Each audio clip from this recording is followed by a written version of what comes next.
birovga bergan qarzingni qanaqa qilib qaytarib olish haqida o'ylayversang, kallaga har xil fikr kelaverar ekan.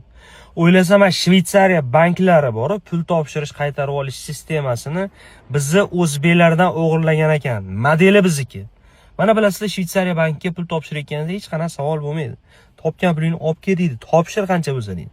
Olib topshirasiz, qanchadir muddat o'lib o'ziga pul zarur bo'lib olaman deganingizda savollar boshlanadi. Bu pulni qayerdan olgansan, manbasini ko'rsa, qayerga ishlatasan va hokazo. Shuni asoslab, hujjatlashtirib, isbotlab bersangiz, o'zingizni pulingizni qaytarib olasiz.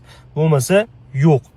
Bizda ham xuddi shunaqa, birovga pul berayotganingizda birov so'ramaydi, qayerdan oldingmi pulni, qayerda ishlading, boshqa qiling, savol bo'lmaydi. Ber deydi, nech pul bo'lsa berasiz. Qaytarib olishga kelganda endi o'zingizni pulingiz. Qarzni qaytarib olyapsiz. Sabablar berish kerak, asoslab berishingiz kerak.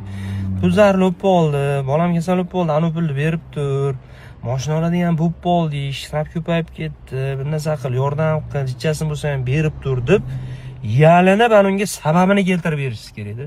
Agar prosta takka so'rasangiz, xuddi ishonchsiz deb uni shaxsiy pulini olib qo'ygan deb o'yladim. Mana bir hafta bo'ldi, bir oyga so'radim, mana 5 hafta bo'ldi shu pulni ber desangiz, xuddi g'alati. Yo, siz sabab keltirishingiz kerak. Bahonasini keltirishingiz kerak, asoslab berishingiz kerak. Nima pul zarur, haqiqatan ham uni kundalik nimadir ishidan ko'ra sizniki juda jiddiyroqligini isbotlab bersangiz, keyin pulni qanchadir qismini berish mumkin. Bu Shveysariyaliklar ham yuritdi-da endi. Dunyo banki bizda deb. Mana model bizda.